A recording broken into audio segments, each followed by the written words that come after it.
get a lot of questions about what reformer accessories I have in my studio or in my clinic, so I just wanted to share some of that with you in this video. The first reformer accessory that I use the most is the platform extender. And if you're going to be working in the rehab setting or in a rehab setting, I strongly recommend that you pick up one of these, or if it's not included, make sure that it may inform your decision making when you're purchasing a reformer that you get one that's packaged with a platform extender. So why do I love this one so much? Really, really helpful for covering the gap for any sort of scary exercises. If someone is really nervous to look down, you can just pop that over. Really great for side splits when you're standing on the reformer. For some individuals, it can be a little bit scary to look down into the space. It also gives them a little bit more of a surface area to stand on, and so it's a lot easier to turn around when they're standing on top of the reformer if you have the platform extender.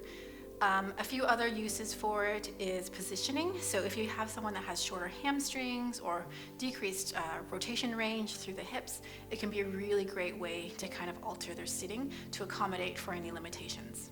Another use for it is when I'm doing scooter 1 or scooter 2, or if I'm doing any sort of standing work and I've got one stance leg on the floor and one leg on the carriage. I do like to pop this one down just to accommodate for alignment in the pelvis that I may wish to have. So that might look like having one foot here and one foot back, so that when they reach, it's really easy for them to clear the carriage with the back knee, because you can imagine if I don't have this here and I'm way down, I'm actually standing with a little bit of a pelvic obliquity, because my reformer is the medium or the middle height reformer. It's about 16 inches off the ground and I'm 5'5". So again, it really depends on the client population that you're working with, but this is one of my most frequently used accessories. So number 2, I've got the reformer box here. It is in this what we call long box position when it is along the length of the carriage. There are many exercises you will need the reformer box for. So if it does not, if your manufacturer does not include it in their package, I would definitely consider seeking one out or just adding one on to what you're purchasing for your studio or for your clinic. You can also place the box this way when we call it a short box. You can also have it over the shoulder rests. I've also seen some people place the box here onto the edge, which can be a little bit more precarious. I haven't personally tried that, but I do know that some therapists will use this position as well for some of their exercises. So it can provide a lot of options if you have a client that's a little bit more frail, or you've got a client that's a little bit shorter. It also makes for a really great step up to get on top of the reformer.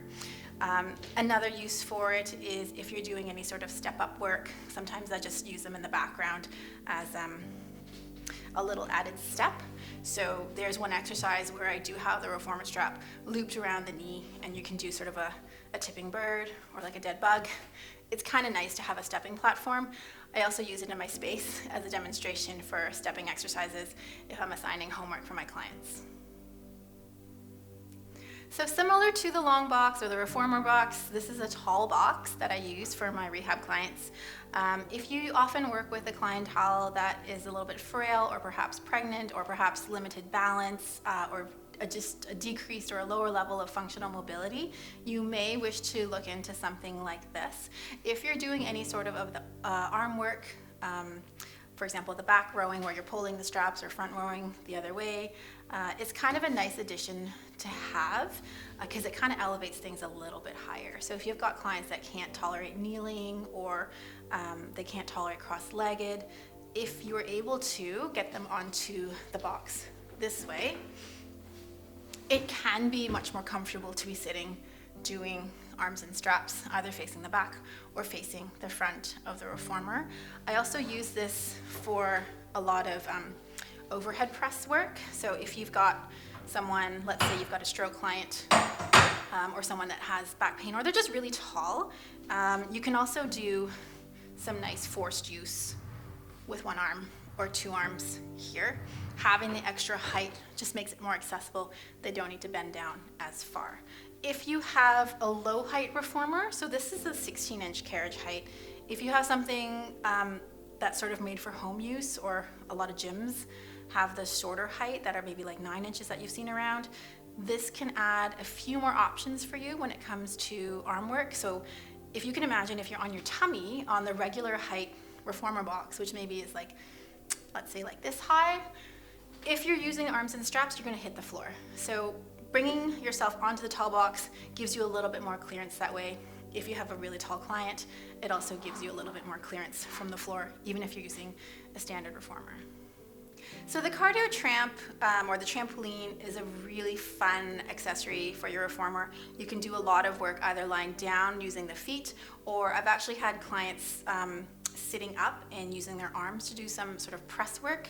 You can also go in prone. So if you wanted to, you could practice being prone lying with the reformer box here, arms overhead, and then pressing that way, getting a little bit of shoulder work as well. So there are a lot of fun things that you can really do with the cardio tramp. If you only have enough in your budget to get one thing, so be it the cardio tramp or the jump board, I would probably go with the jump board if I'm working in a rehab setting. I think the cardio tramp is more so for higher level work. When it comes to like fitness, it's more fun. But rehab, if you're trying to break things down, having the hard surface of the jump board versus the soft surface of the cardio tramp can differ, because you're getting a lot more feedback with the hard jump board. So I'm going to talk about that in a second. So this is the jump board that I just mentioned. I've got the attached Crossbow from Marathon. Again, no affiliation. I don't get any sort of money if I mention them. It's just what I have. It's what I love because it's so well built. So with the jump board itself, it is a little bit more robust in the sense that you've got that firm surface I just talked about. You're getting that closed chain feedback, especially if you're trying to do some footwork. So if you have a client and you're working on jumping and you're trying to make sure that they're articulating through the foot, this is going to be a nicer way to kind of stretch those soft tissues, make sure you're getting more feedback as well. The other thing about the jump board that I really like is that it's a bit more, it's a bit more comfortable to use with some of the exercises. So I do have a couple of exercises that I do standing up. I'll just show you that really quickly. I do use the platform extender for this one. We're going to pop that in here. And having the extra height from the Crossbow can really help when you're standing. So if we're doing these back lunges, let's say you can have your foot here, you can have a short box here. You're going to think of keeping that knee glued to the jump board, and having that hard surface just makes it so much easier for that feedback and to keep the pelvis grounded. If you've got the Crossbow, even better. You can stand and hold. The Crossbow also makes it really, really easy to do any sort of standing work that's an adjunct to your reformer treatment.